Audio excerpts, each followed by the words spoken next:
الحمد لله نحمده ونستعينه ونستغفره ونؤمن به ونتوكل عليه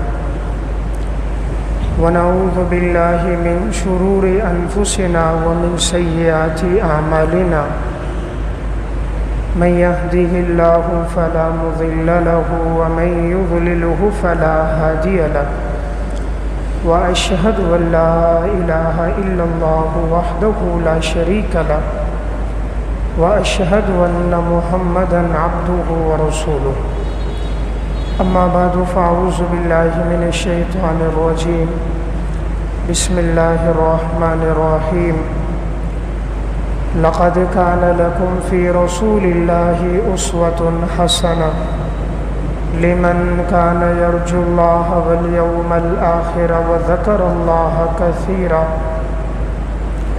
وقال الله تبارك وتعالى في مقام آخر وما آتاكم الرسول فخذوه وما نهاكم عنه فانتهوا وقال النبي صلى الله عليه وسلم تركت فيكم أمرين لن تضلوا ما تمسكتم بهما كتاب الله وسنة رسوله وقال النبي صلى الله عليه وسلم لا يؤمن أحدكم حتى يكون هواه تبعا لما جئت به وقال النبي صلى الله عليه وسلم كل أمتي يدخلون الجنة إلا من أبى قيل ومن أبى يا رسول الله قال من أطاعني دخل الجنة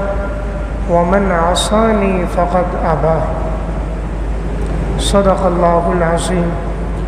میرے انتہائی واجب الاحترام قابل صد احترام بھائیوں، دوستوں اور بزرگوں، آج ربیع الاول کی پہلی تاریخ ہے۔ ربیع الاول کا مہینہ بڑا ہی بابرکت اور باسعادت مہینہ ہے کہ اس مہینے میں جناب رسول اللہ صلی اللہ علیہ وسلم دنیا میں تشریف لائے، اور اسی مہینے میں آپ صلی اللہ علیہ وسلم نے دنیا سے پردہ فرمایا۔ ربیع کا معنی ہوتا ہے بہار، تو چونکہ آپ صلی اللہ علیہ وسلم کی آمد یہ بھی ایک بہار ہے کہ آپ کے آنے سے پہلے ظلم و ستم عام تھا، کفر اور شرک، فحاشی اور عریانی اور بے حیائی کا دورہ تھا۔ آپ صلی اللہ علیہ وسلم کی آمد سے گویا کائنات کا نظام بدلا، تو آپ کی آمد ایک بہار ہے۔ اور عموماً یہ مہینہ جب آتا تھا تو اس مہینے میں عموماً بہار بھی ہوتی تھی، اس وجہ سے بھی اسے ربیع کہتے ہیں۔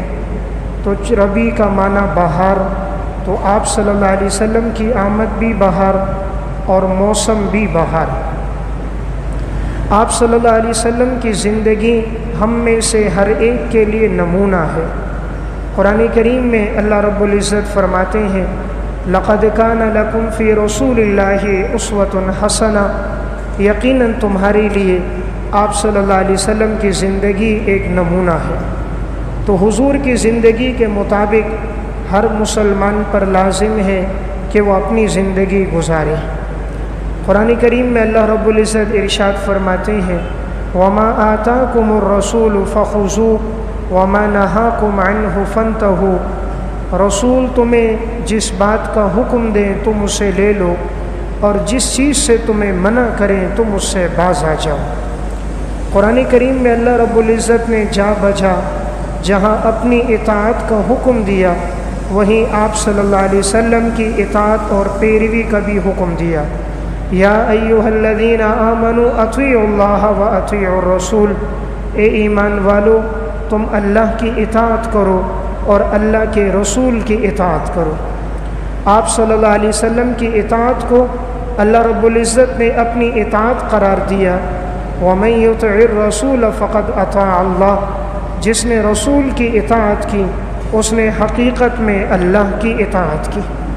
تو قرآن کریم کی جا بجا یہ تصریحات ہمیں اس بات کا درس دے رہی ہیں کہ انسان اپنی زندگی کو آپ صلی اللہ علیہ وسلم کے نمونے کے مطابق گزارے۔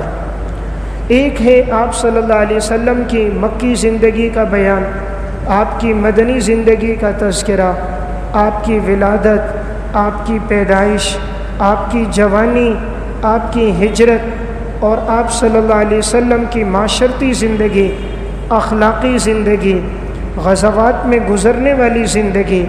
ایک ہے تاریخی لحاظ سے اس کا تذکرہ کرنا، یہ بھی سیرت کا حصہ ہے، اور ایک سیرت کا اہم حصہ یہ ہے جس کی طرف عموماً توجہ کم کی جاتی ہے، وہ ہے آپ صلی اللہ علیہ وسلم کی عملی زندگی۔ آپ صلی اللہ علیہ وسلم کی جو عملی زندگی ہے یہ ہمارے لیے ایک نمونہ ہے۔ اب آپ نے اپنی عملی زندگی عقائد میں، عبادات میں، معاملات میں، اخلاقیات اور معاشرت میں کیسے گزاری، میں آپ صلی اللہ علیہ وسلم کی زندگی کے چند پہلو آپ کے سامنے رکھوں گا کہ جس میں ہمارے لیے درس یہ ہوگا کہ ہم بھی اپنی زندگی کو حضور کی اسی زندگی کے مطابق لے کر آئیں۔ آپ صلی اللہ علیہ وسلم کی زندگی کا ایک وصف تھا عقائد میں استقامت۔ عقائد میں استقامت یہ آپ کی زندگی کا ایک بنیادی وصف تھا، اس لیے آپ صلی اللہ علیہ وسلم نے جن احکامات کا حکم دیا، نبوت کے بعد سے لے کر وفات تک ان احکامات پر آپ ڈٹے رہے، جمے رہے، آپ کبھی بھی ان احکامات سے ذرہ برابر پیچھے نہیں ہٹے۔ باوجود یہ کہ مشرکین مکہ سب آپ کی مخالفت کر رہے تھے، اپنے بھی غیر بھی مخالف تھے، لیکن آپ نے شریعت کے احکامات میں استقامت اختیار کی۔ جب آپ صلی اللہ علیہ وسلم کے اپنے چچا ابو طالب آپ سے یہ کہنے لگے کہ یہ مشرکین میرے پاس آئے ہیں اور ان کے سردار اور نمائندے آئے ہیں، وہ کہتے ہیں کہ اپنے بھتیجے کو اس دعوت سے منع کرو۔ آپ صلی اللہ علیہ وسلم ابو طالب کے بھتیجے تھے، تو انہوں نے حضور کو بلایا اور کہا اگر آپ اپنی اس دعوت سے رک جاؤ تو آپ کی کیا رائے ہے؟ رسول اللہ صلی اللہ علیہ وسلم نے فرمایا چچا جان، اگر یہ لوگ میرے دائیں ہاتھ پر سورج لا کے رکھ دیں، بائیں ہاتھ پر چاند لا کے رکھ دیں اور پھر یہ کہیں کہ محمد تو اپنی دعوت سے رک جا، تب بھی میں اپنی دعوت سے پیچھے نہیں ہٹوں گا۔ یہ ہے آپ صلی اللہ علیہ وسلم کی عقائد میں استقامت۔ تو ہماری زندگی کے لیے نمونہ یہ ہے کہ انسان عقائد میں اور دین میں اسی طرح استقامت اختیار کریں، چاہے حالات کیسے ہی کیوں نہ آئیں۔ حضور پر کتنی آزمائشیں آئی، شیب ابی طالب میں 3 سال محصور رہے، طائف میں آپ کو پتھر مارے گئے، ابتدا کی زندگی بڑی تکلیفوں میں گزری، صحابہ اکرام پر بڑی آزمائشیں آئیں، لیکن آپ صلی اللہ علیہ وسلم عقائد پر ڈٹے رہے۔ تو گویا آپ کی زندگی کا ایک وصف وہ ہے دین پر استقامت۔ آپ صلی اللہ علیہ وسلم کی زندگی کا ایک وصف تھا اعمال پر مداومت۔ آپ جو عمل شروع کرتے تھے اس عمل پر ہمیشگی اختیار کرتے، اس عمل کو ترک نہیں کرتے تھے، اور یہی چیز اللہ کو پسند ہے۔ رسول اللہ صلی اللہ علیہ وسلم نے فرمایا احب الاعمال الی اللہ ادومها وان قل، اللہ کے ہاں پسندیدہ عمل وہ ہے جس پہ انسان دوام اختیار کرے اگرچہ وہ تھوڑا کیوں نہ ہو۔ تو آپ کی زندگی کا ایک نمونہ ہمارے لیے کہ انسان جس عبادت کو اختیار کرے اس پر ہمیشگی کرے۔ اگر ایک شخص نے نوافل کا اہتمام شروع کیا ہے تو اسے چاہیے اسے برقرار رکھے، تلاوت شروع کی ہے تو اسے برقرار رکھے، ذکر اذکار شروع کیا ہے تو اسے برقرار رکھیں۔ عمل کم ہو لیکن عمل میں دوام ہونا چاہیے، ایسا نہیں 1-2 دن عمل کر کے بالکل ترک کر دے۔ آپ صلی اللہ علیہ وسلم کی زندگی کا ایک وصف آپ کی شرم و حیا ہے۔ حضرت ابو سعید خدری رضی اللہ تعالیٰ عنہ فرماتے ہیں کہ رسول اللہ صلی اللہ علیہ وسلم اس قدر حیادار تھے کہ ایک باکرہ لڑکی، پردہ نشین لڑکی، اس میں جتنی حیا ہوتی ہے آپ صلی اللہ علیہ وسلم میں حیا اس سے بڑھ کر تھی۔ تو گویا آپ کی زندگی کا ایک وصف باحیا ہونا ہے۔ تو انسان اپنی زندگی میں بھی حیا کو لے کر آئے اور اپنے آپ کو بے حیائی سے، فحاشی اور عریانی سے بچائے۔ آپ صلی اللہ علیہ وسلم کی زندگی کا ایک وصف تھا نرمی اختیار کرنا۔ آپ ہر موقع پر نرمی کو سامنے رکھتے تھے، اور آپ نے نرمی ہی کا درس امت کو بھی دیا، اور آپ نے فرمایا ان اللہ رفیق یحب الرفق ویعطی علی الرفق ما لا یعطی علی العنف۔ اللہ تعالیٰ نرم مزاج ہے، نرمی کو پسند کرتا ہے، اور نرمی پر وہ دیتا ہے جو اللہ سختی پر نہیں دیتا۔ تو آپ صلی اللہ علیہ وسلم کی زندگی میں یہی وصف نرمی کا وصف تھا، اور آپ نے امت کو بھی اسی کا درس دیا۔ اس کا اندازہ اس واقعے سے لگائیے، صحیح بخاری اور مسلم میں واقعہ ہے، آپ صلی اللہ علیہ وسلم مسجد نبوی میں ہیں، صحابہ اکرام بھی تشریف فرما ہیں۔ ایک دیہاتی اور اعرابی شخص آیا اور آ کر مسجد کے ایک کونے میں پیشاب کرنے لگ گیا۔ اب دیکھیے یہ کہاں پیشاب کر رہا ہے؟ مسجد نبوی میں، اور کن کی موجودگی میں کر رہا ہے؟ امام الانبیاء صلی اللہ علیہ وسلم کی۔ حضرات صحابہ اکرام بھی موجود ہیں۔ بعض صحابہ اکرام اٹھ گئے تاکہ ہم اسے پکڑیں، اسے روکیں۔ آپ صلی اللہ علیہ وسلم نے فرمایا دعوہ، اسے چھوڑ دو۔ یہاں تک کہ وہ اپنے پیشاب کرنے سے فارغ ہو گیا تو رسول اللہ صلی اللہ علیہ وسلم نے اسے اپنے قریب بلایا۔ آپ نے فرمایا مسجدیں اس کام کے لیے نہیں بنی، مسجدیں اللہ کے ذکر کے لیے، قرآن کریم کی تلاوت کے لیے، نماز کے اہتمام کے لیے بنی ہے۔ بول و براز کی حاجت ہو تو مسجد کے حدود میں نہ کیا کرو۔ پھر آپ صلی اللہ علیہ وسلم نے صحابہ سے فرمایا ایک ڈھول پانی لے لو اور اس جگہ پہ بہا دو، اسے دھو لو، اور ایک جملہ ارشاد فرمایا فَإِنَّمَا بُعِثْتُم مُيَسِّرِينَ وَلَمْ تُبْعَثُوا مُعَسِّرِينَ۔ اللہ نے تمہیں بھیجا ہے تم آسانیاں پیدا کرو، اس لیے نہیں بھیجا کہ تم تنگیاں اور تکلیفوں میں لوگوں کو ڈال دو۔ اب دیکھیں وہ مسجد میں پیشاب کر رہا تھا، لیکن آپ کے مزاج میں نرمی کس قدر ہے، تحمل مزاجی کس قدر ہے۔ آپ چاہتے تو فوراً سخت الفاظ میں تنبیہ کر دیتے، لیکن آپ نے پیار محبت سے سمجھایا، اور وہ بات اس دیہاتی شخص کے دل پہ لگی، اور پھر اس نے زندگی بھر اپنے آپ کو اس گناہ سے بچایا۔ تو آپ کی زندگی کا ایک وصف تھا نرمی۔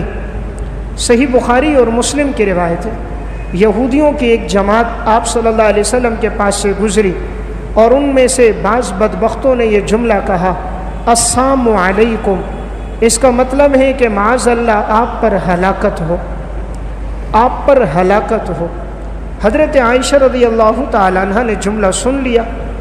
حضرت عائشہ رسول اللہ صلی اللہ علیہ وسلم کی زوجہ ہیں، تو انہوں نے فوراً غصے میں یہ جملہ کہا کہ وعلیکم السلام، تمہارے اوپر لعنت ہو، تمہارے اوپر ہلاکت ہو، ولعنہ اللہ وغضب اللہ علیکم، اللہ کی لعنتیں ہوں تم پر، اللہ کا غصہ اور غضب ہو تم پر۔ آپ صلی اللہ علیہ وسلم نے فوراً فرمایا مہلاً یا عائشہ، اے عائشہ ٹھہر جاؤ، علیک بالرفق، تمہارے اوپر لازم ہے کہ تم اپنے آپ کو نرمی کا پابند رکھو، سختی مت کرو۔ یعنی جو جملہ انہوں نے کہا بس اتنا ہی جملہ کہو، اس سے زیادہ آگے نہ بڑھو۔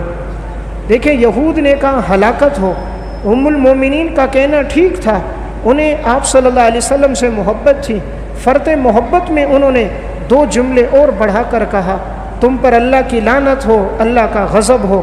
آپ نے فرمایا نہیں، نرمی کو اختیار کرو، یعنی اس حالت میں بھی آپ کی زندگی میں نرمی اور اعتدال، کہ آپ نے فرمایا اعتدال سے آگے نہیں بڑھنا۔ تو گویا حضور کی زندگی کا ایک وصف کیا ہے کہ انسان ہر موقع پر اپنے آپ کو نرمی کے ساتھ جوڑ کے رکھے، سختی سے اپنے آپ کو بچائے۔ صحیح مسلم میں روایت ہے، معاویہ بن حکم رضی اللہ تعالیٰ عنہ فرماتے ہیں کہ انہیں معلوم نہیں تھا کہ نماز میں باتیں کرنے سے روک دیا گیا۔ ابتدائی اسلام میں چونکہ اجازت تھی، نماز کے دوران سلام کا جواب دینا، ضروری بات کرنا، آگے چل کے چلے جانا اجازت تھی، آہستہ آہستہ یہ تمام چیزیں منع ہو گئی۔ تو ایک دن یہ معاویہ بن حکم نماز میں آئے، کسی شخص کو چھینک آ گئی تو انہوں نے نماز کے دوران اس کا جواب دیا۔ تو کہتے ہیں مجھے بعض صحابہ اکرام گور کے دیکھنے لگے، میں نے ان سے کہا تمہاری ماں تمہیں گم کر دے، تمہیں کیا ہو گیا، تم مجھے گور گور کے دیکھ رہے ہو؟ تو کہتے ہیں انہوں نے اپنی ران پہ ہاتھ مارا، اشارہ تھا وہ مجھے چپ کرا رہے تھے کہ خاموش ہو جاؤ۔ کہتے ہیں یہاں تک کہ میں خاموش ہو گیا۔ جب نماز ختم ہوئی آپ صلی اللہ علیہ وسلم نے انہیں بلایا، اور قریب بلا کر آپ نے جو انہیں تعلیم دی، جس انداز میں آپ نے سمجھایا، وہ صحابی رسول معاویہ بن حکم فرماتے ہیں فواللہ ما ضربنی ولا قہرنی ولا شتمنی، اللہ کی قسم رسول اللہ صلی اللہ علیہ وسلم نے مجھے مارا نہیں، مجھے گالم گلوچ نہیں کی، مجھے ڈانٹا نہیں، بلکہ نرمی سے سمجھایا اور ایسے محبت سے سمجھایا فواللہ ما رأیت معلما قبلہ ولا بعدہ احسن تعلیما منہ، اللہ کی قسم میں نے آپ صلی اللہ علیہ وسلم سے بہترین معلم نہ آپ سے پہلے دیکھا نہ آپ کے بعد دیکھا۔ اب دیکھیں نماز کے دوران اس نے گفتگو کی ہے، آپ نے نرمی سے سمجھایا نماز کے دوران باتیں مت کرنا، اس کی اجازت ختم ہو گئی، نماز میں صرف اللہ کی طرف متوجہ رہنا ہے، اللہ کا ذکر اور حمد و ثنا اور تلاوت کرنی ہے، تو آپ نے بڑی محبت اور پیار سے سمجھایا۔ تو یہ آپ کی زندگی کا وصف تھا، نرمی اور تحمل مزاجی۔ تو ربیع الاول کا تقاضا یہ ہے انسان اپنی زندگی میں حضور کے اخلاق لے کر آئے، آپ صلی اللہ علیہ وسلم کا اسوہ حسنہ اپنی زندگی میں لے کر آئے۔ آپ صلی اللہ علیہ وسلم کی زندگی کا ایک وصف ہے تحمل، برداشت۔ یہ آپ کی زندگی میں کس قدر ہے، اس کا اندازہ اس واقعے سے ہوتا ہے جو سیرت ابن ہشام میں اور سبل الہدی والرشاد میں ہے کہ رسول اللہ صلی اللہ علیہ وسلم جب طائف گئے ہیں اور آپ نے طائف والوں کو جا کر دعوت دی، بجائے یہ کہ وہ لوگ ایمان لاتے، چلو ایمان نہ بھی لاتے تو یہ ایک مہمان تھے، عرب سے آئے تھے، ان کا اکرام کیا جاتا، انہوں نے بجائے اکرام کرنے کے بھی اوباش لڑکوں کو لگایا اور انہوں نے آپ صلی اللہ علیہ وسلم کو اتنے پتھر مارے کہ آپ کا جسد اطہر لہو لہان ہو گیا اور آپ کے جسم سے خون بہنے لگ گیا اور آپ کے نالین مبارکین خون سے تر ہو گئے۔ اس موقع پر فرشتہ آ گیا، فرمایا یا رسول اللہ حکم دو، پہاڑوں کا فرشتہ تھا، میں دونوں پہاڑوں کو ملا کر ان لوگوں کو صفحہ ہستی سے مٹا دوں، لیکن آپ صلی اللہ علیہ وسلم نے فرمایا نہیں، اللہم اہد قومی فإنہم لا یعلمون، اے اللہ میری قوم کے لوگوں کو ہدایت دینا، یہ لوگ نہیں جانتے۔ تو دیکھیں دین کی خاطر ہمیں کبھی پتھر نہیں لگا، ہم پر کوئی تکلیف نہیں آئی، لیکن امام الانبیاء پر اتنے پتھر لگے کہ آپ کا جسم لہو لہان ہو گیا، پھر بھی زبان پر بد دعا نہیں تھی، آپ نے ہدایت کی دعا کی۔ فرمایا اگر یہ لوگ ایمان نہیں لائے، ان کی نسلوں میں آئیں گے وہ ایمان لائیں گے، اور وہی ہوا، ان کی نسلوں میں آنے والے لوگوں کو اللہ نے ایمان کی توفیق دی، اور آج تک طائف کے اندر جو لوگ آ رہے ہیں ان میں کثیر تعداد اکثر سب مسلمان ہیں۔ تو آپ صلی اللہ علیہ وسلم کی یہ زندگی کا وصف یہ تھا۔ پھر آپ صلی اللہ علیہ وسلم نے یہ وصف اپنا کر امت کو بھی درس دیا کہ انسان اپنی زندگی میں تحمل مزاجی اور برداشت کو لے کر آئے۔ صحیح بخاری کی روایت ہے، حضرت انس بن مالک رضی اللہ تعالیٰ عنہ فرماتے ہیں آپ صلی اللہ علیہ وسلم کے پاس مال غنیمت تھا، آپ نے صحابہ اکرام کے درمیان میں تقسیم کیا، اتنے میں ایک دیہاتی شخص آیا، اسے آداب کا پتہ نہیں تھا، مزاج میں اس کی سختی تھی، آپ صلی اللہ علیہ وسلم کی چادر آپ کی گردن پر تھی، اس نے فوراً ہی آ کر اتنی زور سے کھینچا کہ وہ دھاری دار چادر کی وجہ سے آپ کی گردن پر نشانات پڑ گئے، اور فوراً آپ پیچھے کی طرف مڑے تو آپ نے مسکراتے ہوئے کہا بھئی کیا ہوا تمہیں؟ کہنے لگے کہ آپ نے سب کو مال دیا ہے، مجھے بھی دو، تو آپ صلی اللہ علیہ وسلم نے انہیں بھی دیا۔ تو دیکھیں اس نے چادر کو کھینچا، قریب ہے کہ آپ گر جائیں، اور آپ کی گردن پہ نشانات بھی پڑ گئے، آپ کو سخت تکلیف بھی ہوئی، لیکن آپ نے مسکراتے ہوئے جواب دیا۔ تو آج ہم آپ صلی اللہ علیہ وسلم کا نام تو لیتے ہیں، حضور کا تذکرہ تو کرتے ہیں، لیکن یہ عالی اخلاق آج ہماری زندگی میں نہیں ہے۔ تو حضور کی زندگی جو نمونہ ہے وہ ہر چیز میں نمونہ ہے۔ آپ صلی اللہ علیہ وسلم کی عبادت کیسی ہے؟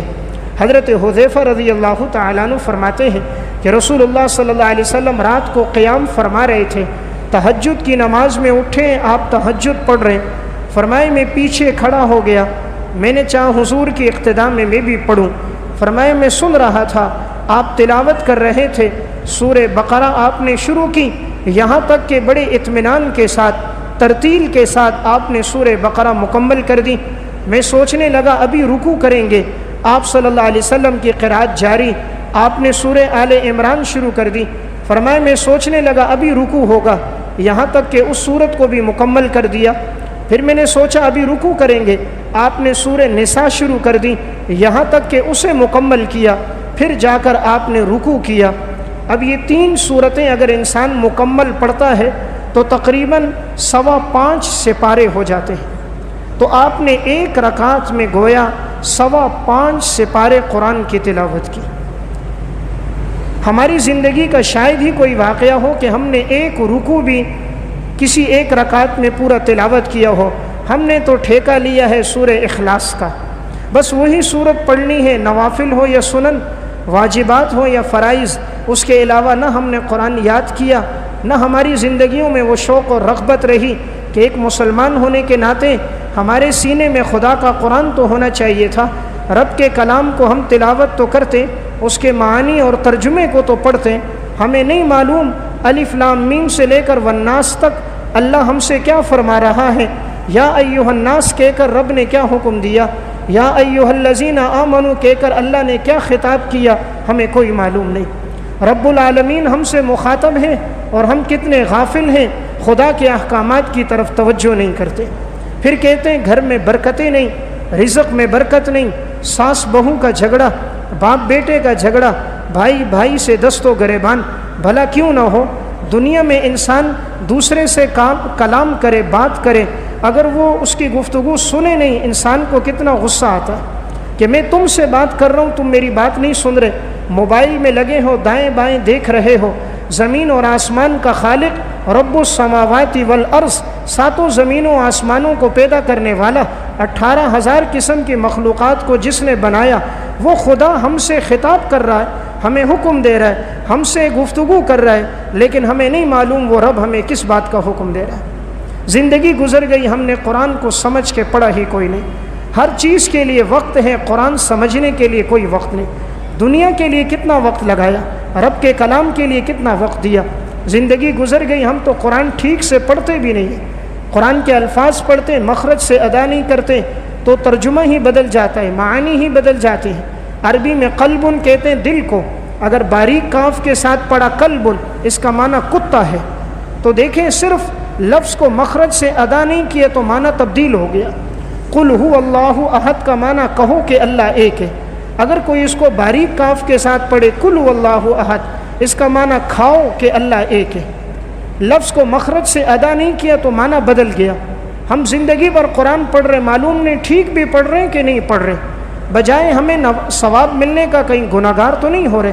تو اپنی زندگی میں یومیہ کی بنیاد پر کم از کم آدھا گھنٹہ نکالیں، مسجد کے امام سے، مؤذن سے، قاری صاحب سے وقت لے کر ان سے اللہ کا قرآن پڑھیں۔ آج بچوں کو 6 گھنٹے کے لیے اسکول بھیجتے ہیں، 2 گھنٹے کے لیے ٹیوشن بھیجتے ہیں، ان کے لیے گاڑیاں لگوائیں، مہنگی سے مہنگی فیسیں بھی ان کے لیے بھر رہے ہیں۔ کیا قرآن سکھانے کے لیے بھی کوئی جدوجہد کی؟ قرآن کا ترجمہ اور معانی کے لیے بھی زندگی میں کوئی کوشش کی؟ رب کا کلام سیکھنے کے لیے وقت نہیں، انسانوں کی لکھی ہوئی کتابیں پڑھنے کے لیے وقت ہے، دنیا اور معاش کے لیے تو وقت ہے، جس سے انسان کی زندگی بنے گی، ابد الآباد کی اور قبر کی زندگی بنے گی، اس کے لیے کتنا وقت نکالا۔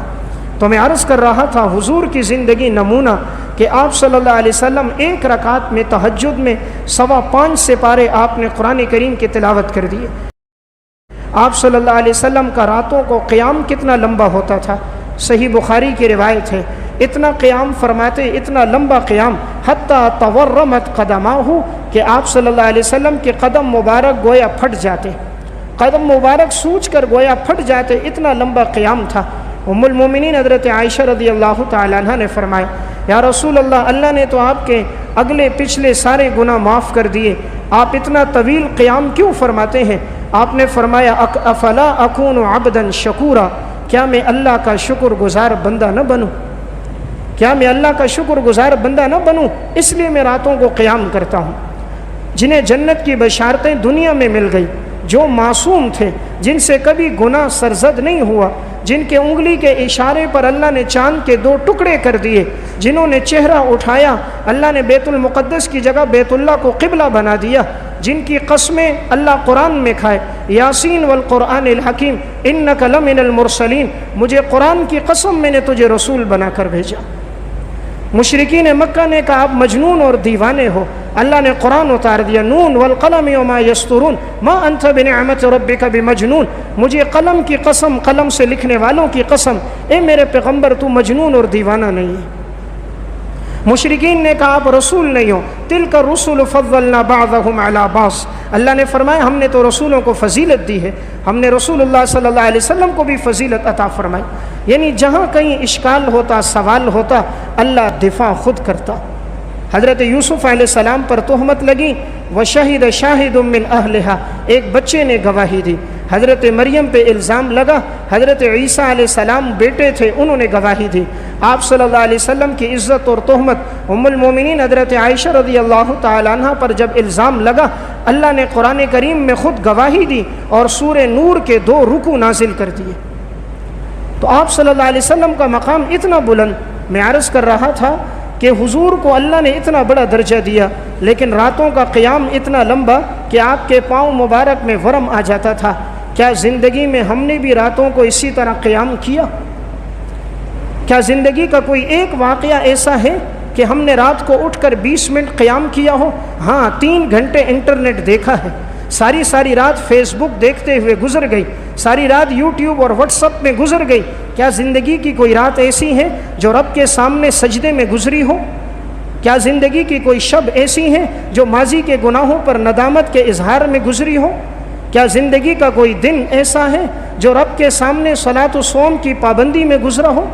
تو آپ صلی اللہ علیہ وسلم کی زندگی ایک نمونہ کہ آپ نے ہر زندگی کے شعبے میں ہمیں ایک درس دیا, ہمیں سکھایا کہ زندگی یوں گزارو جیسے میں نے گزاری ہے. آپ صلی اللہ علیہ وسلم کا تذکرہ تعلق بیٹیوں کے ساتھ کیسا.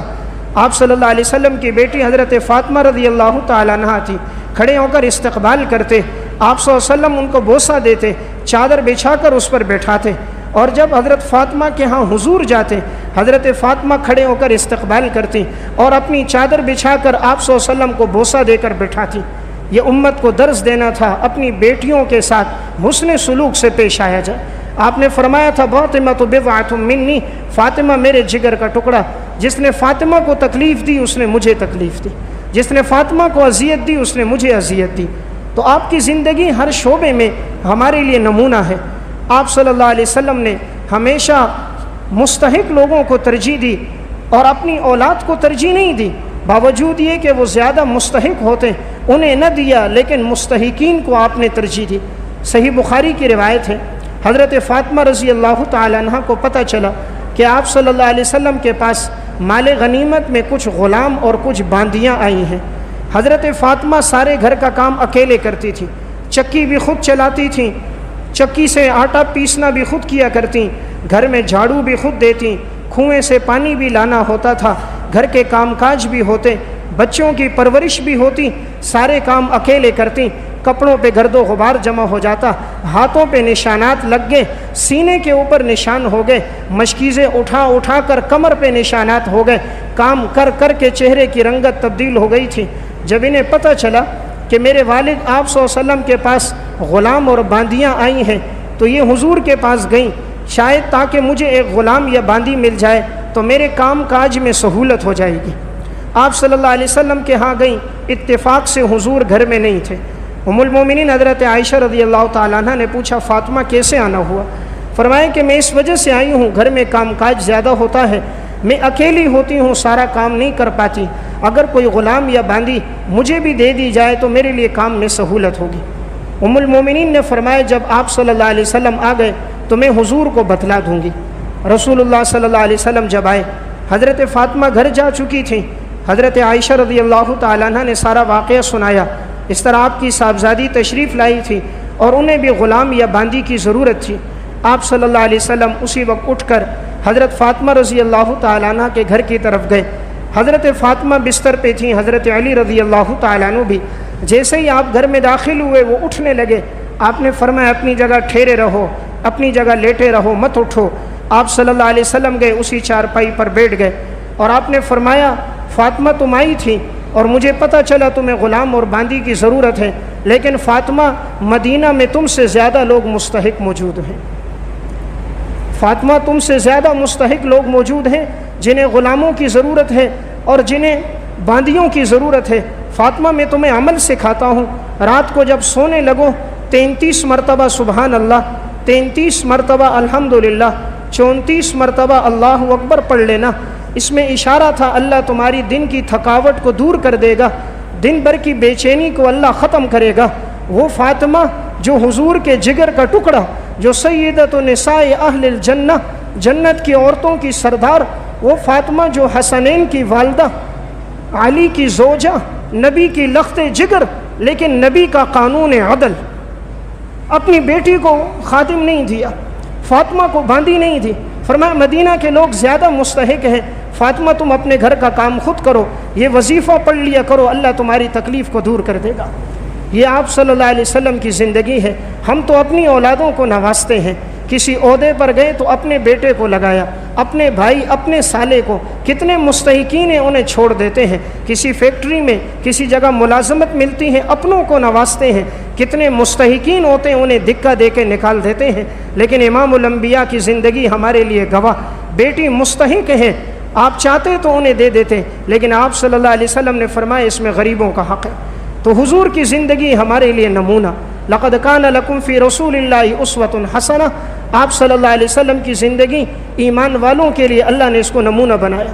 مسند احمد کی روایت ہے، ایک دیہاتی صحابی تھے ظاہر بن حرام رضی اللہ تعالیٰ عنہ۔ یہ شکل و شباہت کے اعتبار سے کوئی خوبصورت نہیں تھے، رنگت کے اعتبار سے بھی ذرا بدصورت سے تھے، فصیح اور بلیغ بھی نہیں تھے، ظاہری اعتبار سے کوئی خوبی نہیں تھی، لیکن ایمان کے بڑے پختہ تھے۔ یہ دیہات سے آتے سامان لے کر اور شہر میں آ کر اپنے اس سامان کو بیچا کرتے تھے۔ ایک دن یہ اپنا سامان لے کر آئے، آپ صلی اللہ علیہ وسلم کو معلوم ہوا تو یہ بازار میں بیچ رہے تھے۔ حضور کہیں پیچھے سے آئے، آتے ہی آپ صلی اللہ علیہ وسلم نے ان کی آنکھوں پہ ہاتھ رکھ دیا۔ انہوں نے پوچھا بھائی کون؟ حالانکہ یہ پسینے میں شرابور تھے، سارے جسم پہ پسینہ، کپڑوں پہ پسینہ۔ آپ صلی اللہ علیہ وسلم نے ہاتھ رکھا، اسے نہیں معلوم امام الانبیاء صلی اللہ علیہ وسلم نے میری آنکھوں پہ ہاتھ رکھا۔ اس نے فرمایا کون؟ جیسے ہی پیچھے مڑ کر دیکھا رسول اللہ صلی اللہ علیہ وسلم نے، تو اپنے جسم کو آپ صلی اللہ علیہ وسلم کے جسم سے مس کرنے لگا، لگانے لگا کہ شاید یہی میرے لیے نجات کا ذریعہ بن جائے۔ میں عرض کر رہا ہوں حضور کا تعلق غریبوں سے کتنا ہے؟ کیا دنیا میں کوئی ایسا مالدار ہے کہ جس مزدور کے جسم سے پسینہ بہہ رہا ہو اور وہ اس مزدور کو اپنے سینے سے لگا دے؟ کیا کوئی ایسا سیٹھ اور کوئی ایسا مینیجر نظر آئے گا جو پسینے میں شرابور ہو اور اسے اپنے سینے سے لگائے؟ پھر حضور نے فرمایا ہنسی مذاق کرتے ہوئے کون ہے جو اس کو خریدے گا؟ انہوں نے آگے سے کہا یا رسول اللہ اگر مجھے بیچو گے تو آپ کو قیمت زیادہ نہیں ملے گی، یعنی میں شکل و شباہت میں خوبصورت نہیں ہوں، کوئی خوبصورت غلام ہو تو قیمت زیادہ ہو، میری قیمت تو بڑی کم لگے گی۔ آپ نے فرمایا ظاہر تم اللہ کے ہاں بڑے قیمتی ہو، دنیا والوں کی نظر میں چاہے تمہاری قیمت نہ ہو، خدا کے ہاں تمہاری بڑی قیمت، اللہ کے ہاں قیمت اعمال کی ہے، حسن و جمال کی نہیں۔ اسی لیے ابو لہب جہنم میں جا رہا ہے، بلال حبشی جنت میں جا رہا ہے۔ اللہ تعالیٰ حسن کو نہیں دیکھتا، ورنہ ابو لہب سے زیادہ خوبصورت کوئی نہیں تھا۔ حضرت بلال حبشی رضی اللہ تعالیٰ عنہ ظاہری اعتبار سے بڑے بدصورت تھے، لیکن اللہ نے مقام کیا دیا، آپ نے فرمایا بلال تیرے قدموں کی آہٹ میں نے جنت میں اپنے سے آگے محسوس کیے۔ تو میں عرض کر رہا تھا حضور کا اپنے غلاموں کے ساتھ کیا تعلق ہے، آپ صلی اللہ علیہ وسلم کا مزدوروں کے ساتھ آپ کا کیسا تعلق اور محبت ہے۔ صحیح مسلم کی روایت ہے، رسول اللہ صلی اللہ علیہ وسلم ایک جگہ سے گزر رہے ہیں، آپ نے دیکھا کہ ابو مسعود رضی اللہ تعالیٰ عنہ یہ ایک صحابی ہیں، یہ اپنے غلام کو تنبیہ کر رہے تھے، مار رہے تھے، غصہ کر رہے تھے۔ آپ صلی اللہ علیہ وسلم کی ان پر نگاہ پڑ گئی، آپ نے ایک جملہ کہا اعلم ابا مسعود اعلم ابا مسعود فإن اللہ اقدر علیک منک علی ھذا الغلام، اے ابو مسعود جتنی تجھے اس غلام پر قدرت ہے تیرے رب کو اس سے کئی گنا زیادہ تیرے اوپر قدرت ہے۔ جب تیرا رب تیری خطاؤں پہ چشم پوشی کرتا ہے تو بھی اس کی غلطیوں سے درگزر کر۔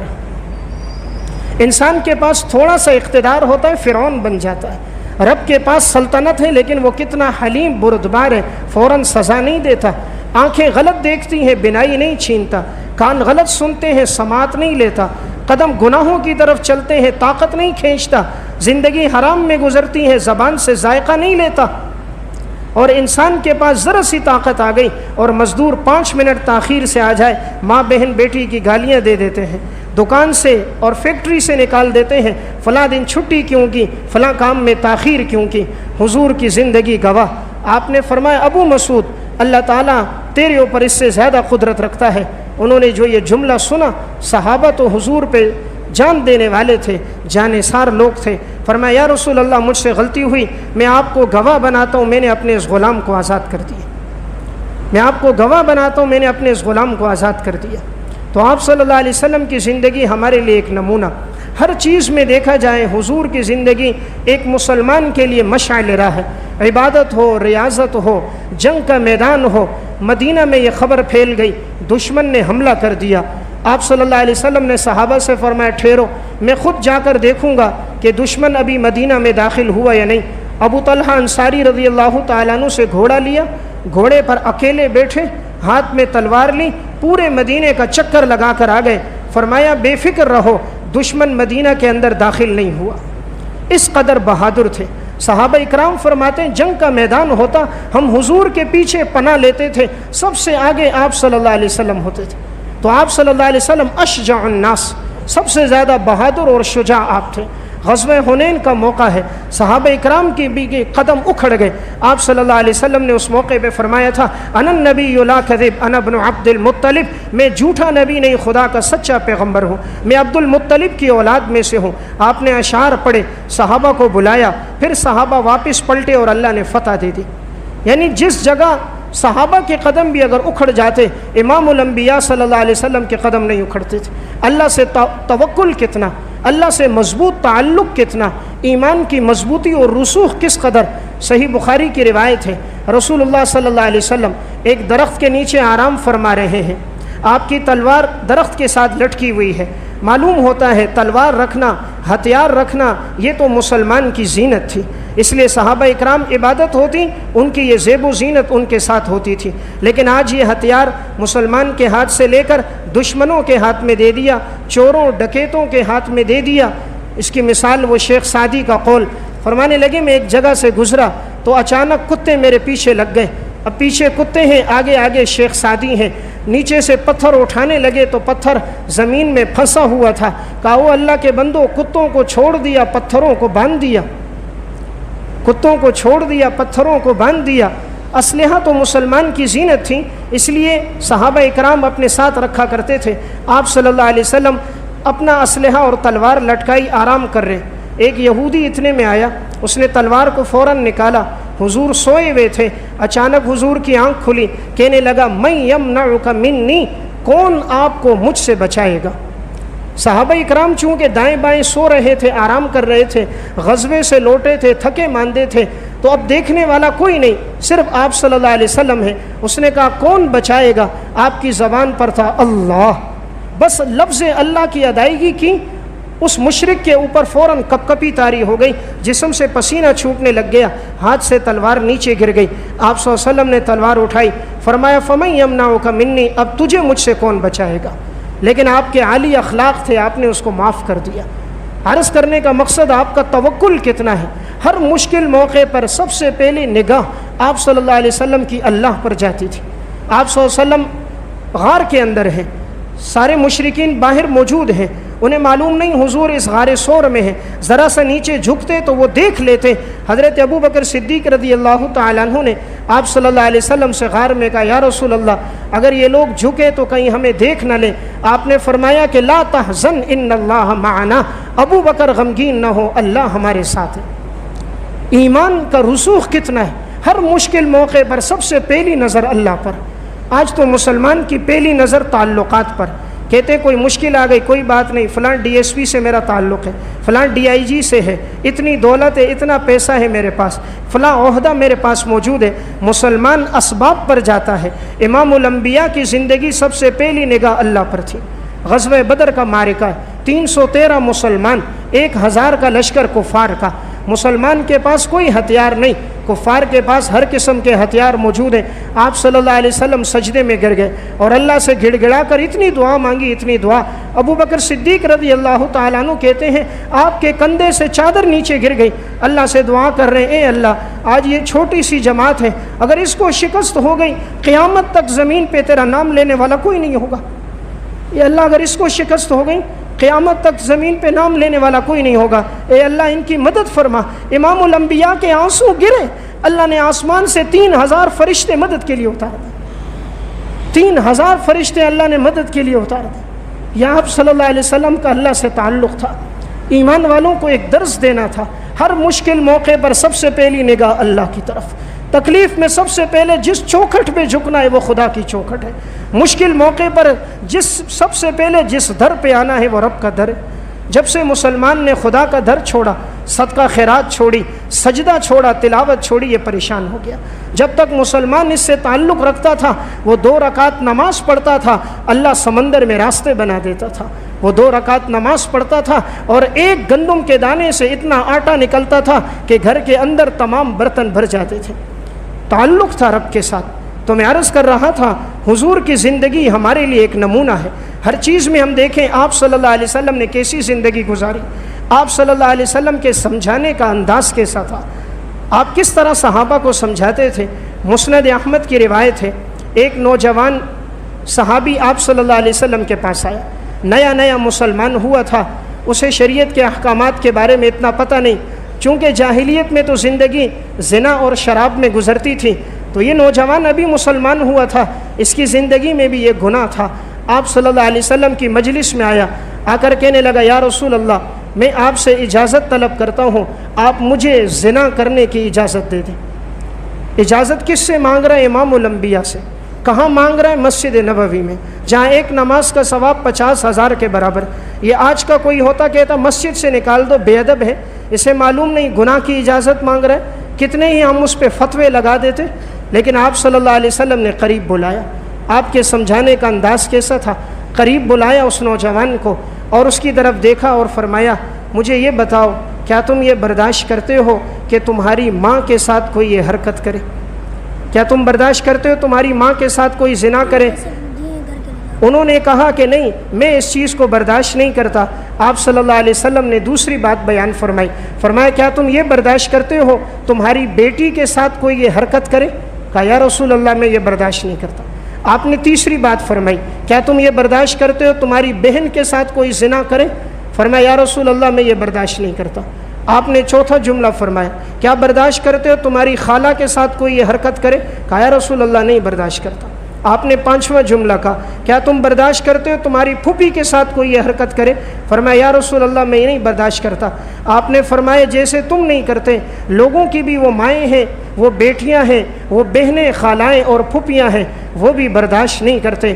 قریب بلایا، آپ نے اس کے سینے پر اپنا ہاتھ رکھا اور ایک دعا دی، اللہم طہر قلبہ وحسن فرجہ واغفر ذنبہ، اے اللہ اس کے گناہوں کو معاف کر دے، اے اللہ اس کے دل کو پاکیزہ کر دے، اے اللہ اس کو پاک دامن بنا دے۔ امام الانبیاء کی دعا تھی۔ حضرت انس بن مالک فرمانے لگے، وہ دن ہے اور اس کی موت کا دن ہے، کبھی ہم نے اس صحابی کو آنکھ اٹھا کر مدینے میں چلتے نہیں دیکھا۔ بدنظری تو دور کی بات، زنا تو دور کی بات، ہم نے کبھی اس کو پھر نگاہ اٹھا کر مدینہ میں چلتے بھی نہیں دیکھا۔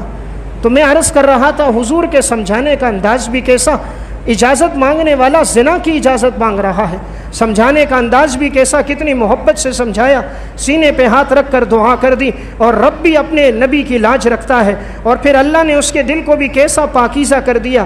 زندگی گزر گئی، اس نے کبھی آنکھ اٹھا کر نہیں دیکھا۔ ہمارے لیے بھی ایک مشعل راہ ہے۔